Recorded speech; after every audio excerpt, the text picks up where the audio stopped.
कक्षा 10 विज्ञान। देखिए आप लोगों का ये पाठ विज्ञान का 9 चल रहा था, उसमें थोड़ा बाकी रह गया था, उसको आज हम पूरा कराए दे रहे हैं। जीव विज्ञान में 4-5 चैप्टर हैं, केवल एक चैप्टर शेष रहेगा आज के बाद। बाकी 3 चैप्टर तुम्हारे 4 चैप्टर हैं, 3 हो गए हैं। जब विद्यालय खुलेगा 19 तारीख से तो आप लोगों को सारी बात बता दी जाएगी, जो जो करा दिया गया उसके आगे से पढ़ाया जाएगा।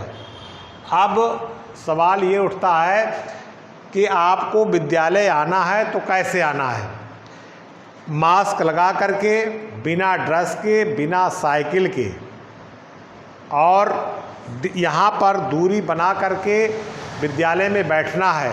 कोई लंच नहीं होगा, कोई प्रेयर नहीं होगी, और बिना अनुमति के जब तक आप लोग स्वीकृति पत्र नहीं जमा करेंगे साहू सर जी के पास, और स्वीकृति पत्र साहू सर जी से 11 बजे से 2 बजे के बीच में ले जाएं, और स्वीकृति पत्र जमा होने पर ही आप लोगों को क्लास में बैठने की अनुमति दी जाएगी।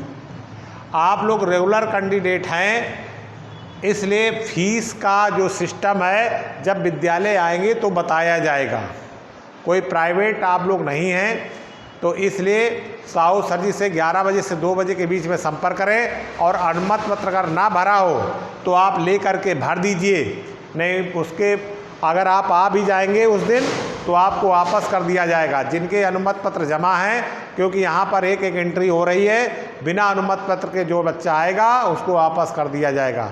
7 से 10:30 तक आपका क्लास चालू हो रहेगा, क्योंकि जो गाइडलाइन आई है कई शिफ्टों में और डिस्टेंस बना करके दूर दूर बैठाल करके बच्चों को पढ़ाया जाएगा। तो पहले आप लोग जब आएंगे फिर इसके बाद सारे नियम बताते जाएंगे कि आप क्या करना है, अब क्या करना है। तो कक्षा 10 वाले ध्यान दें, विज्ञान में पाठ 9 आनुवंशिकता वाला पाठ था, आनुवंशिकता एवं जैव विकास।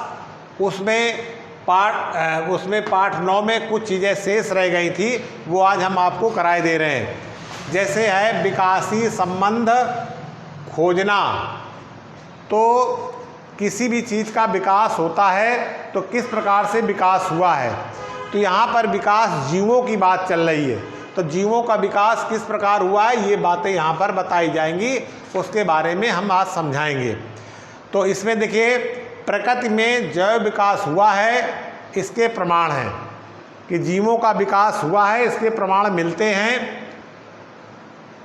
क्योंकि जीवों का विकास उनके पूर्वजों से किस प्रकार हुआ है, ये चीज़ समझने वाली बात है कि जो विकास होता है उनके पूर्वजों से कैसे होता है। पूर्वजों का मतलब है जैसे तुम्हारे पूर्वज माता पिता के माता पिता के माता पिता, यानी आप कल्पना करें कि लाखों करोड़ों वर्ष पहले किस प्रकार मनुष्य पैदा हुआ पृथ्वी पर, तो उससे विकास किस प्रकार से हुआ ये चीज़ समझने की है, और यही इसमें बताया गया है। इसके कुछ प्रमाण मिलते हैं, जैसे जीवों की तुलनात्मक शरीर रचना। अब कुछ जीवों के जो शरीर की रचना होती है वो एक समान होती है, परंतु कार्य उनके भिन्न भिन्न होते हैं। रचनाएं तो एक समान है लेकिन कार्य भिन्न भिन्न होते हैं। दूसरा है अवशेषीय अंग। जैसे आप मनुष्य को ले लीजिए, हमारे शरीर में काफ़ी चीज़ें ऐसी हैं जो अवशेषी बन के रह गई हैं, यानी उनका शरीर में अब कोई काम नहीं है, पहले काम था। जैसे अभी आग की जो पुतली है तुम्हारी, ये लाल लाल दिखाई देती है, तो पहले हम लोग क्या थे, जलचर। जलचर का मतलब पानी में रहते थे हमारे पूर्वज।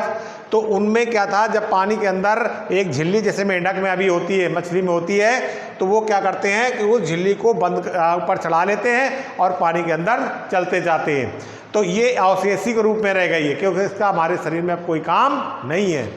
दूसरा, जैसे शरीर में बाल उगना, तो पहले जैसे अभी आपने देखा होगा रीछ भालू बंदरों के, देखिए वन मानुष के कितने कितने बड़े बाल होते हैं शरीर में, ऐसे मनुष्य के हुआ करते थे, लेकिन अब उतने बड़े बाल नहीं होते हैं। तीसरा ये है, यहाँ पर आपके जो आहार नाल है उसमें अपेंडिक्स बोलते हैं, अपेंडिक्स एक है। अभी भी कुछ लोगों के विकसित है लेकिन उतनी विकसित नहीं है, क्योंकि अपेंडिक्स जिनके तरह होता है, जानवरों में ज़्यादातर होता है अपेंडिक्स। तो अपेंडिक्स क्या काम करती है कि ये जैसे हरा भोजन, चारा वगैरह यानी कहने का मतलब घास फूस वगैरह को पचाता है। अब हम लोग घास फूस खाते नहीं हैं, तो इसका काम कुछ नहीं रह गया, केवल अवशेषी अंगों के रूप में हमारे शरीर के अंदर अब भी है, और उसको कभी कभी जब दिक्कत करती है तो डॉक्टर लोग उसको ऑपरेट करके निकाल देते हैं। तो ये हो गए अवशेषी अंग। अब इसके बाद समजात एवं समृद्धि अंग। अब हमारे कुछ अंग ऐसे होते हैं कि जो देखने में समान होते हैं लेकिन कार्य भिन्न भिन्न होते हैं। किसी किसी में क्या होता है, कार्य भिन्न भिन्न होते हैं लेकिन उनकी मूल रचना समान होती है। इसके बाद है जीवाश्म। अब हमें ये कैसे पता चलता है कि लाखों करोड़ों वर्ष पहले किस प्रकार के जानवर यहाँ या किस प्रकार की वनस्पतियाँ रही होंगी, इसके लिए हमें जीवाश्म ये बताते हैं। जैसे डायनासोर हमने देखा नहीं, ना हमारे पूर्वजों ने भी देखा, लेकिन डायनासोर के आज भी अवशेषी अंग यहाँ पृथ्वी पर निकलते हैं, चट्टानों में परतों में दबे दिखाई देते हैं, ये अवशेषी अंग हैं। इसके बाद है भ्रूण की। हमारी भ्रूण रचना, जैसे अब आप देखिए कि मनुष्य का भ्रूण, बंदर का भ्रूण और किसी पशु का भ्रूण, जब भ्रूण की रचना होती है, छोटा शिशु जब पेट के अंदर पनपता है, उस समय रचना सबकी समान होती है, लेकिन बाहर आकर के जब डेवलप होते हैं तो सब अलग अलग व्यवस्थित हो जाते हैं। इसी प्रकार में अब हम समजात अंगों की बात करते हैं।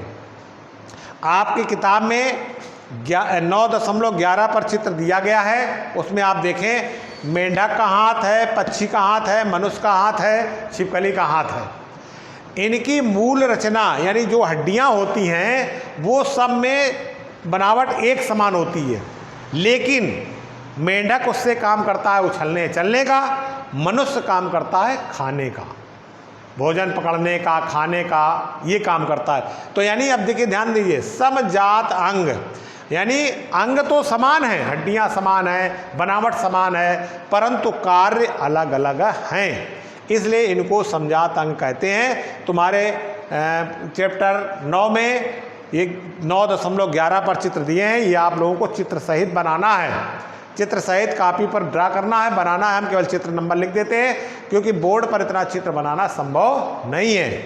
इसके बाद है समरूप अंग।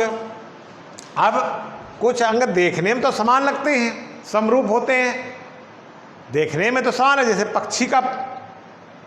पक्षी का जैसे पंख है और चमगादड़ का पंख है, दोनों उड़ने का काम करते हैं, लेकिन जब देखा जाता है उनकी संरचना को तो चमगादड़ का पंख मनुष्य के पंख से मिलता है, पक्षी का पंख अलग तरीके का होता है। समझ रहे ना, जैसे पक्षियों के पंख काट दीजिए निर्जीव होते हैं, लेकिन चमगादड़ काटोगे तो खून निकलेगा। तो यानी कहने का मतलब है ये दोनों उड़ने का काम तो करते हैं, काम सेम है, लेकिन इनमें क्या है कि मूल रचना भिन्न भिन्न है, बनावट इनकी भिन्न भिन्न है। इसी प्रकार से जीवाश्म किसे कहते हैं, तो सबसे पहले जीवाश्म हमने अभी बताया था इसमें कि जो अवशेषी अंग मिलते हैं, जैसे पहाड़ों को खोदा जाता है, नहीं कहते पुरानी चीज़ें मिली, अवशेष मिले हैं, तो उससे ये पता चलता है कि हमारे हजारों करोड़ों वर्ष पहले कैसी स्थितियाँ थी। इसी प्रकार से अफ्रीका में होमो सैपियंस नाम का एक जंतु पाया गया, जो बाद में हर जगह फैल गया और वो मनुष्य का रूप धारण कर लिया, जो कि आज हम लोग इस प्रकार से है। आप देखते जाइए पीढ़ी दर पीढ़ी ये बदलता चला जाता है सिस्टम। तो इसमें कुछ चित्र दिए हैं, जैसे इसमें इस क्वेश्चन में समरूप वाले में दिए हैं 9.12 पर, तो 9.12 के आप चित्र बनाएंगे। तो देखिए आप 1-2 दिन रह गए, आज 15 तारीख हो गई, 19 तारीख से आपके विद्यालय आना है।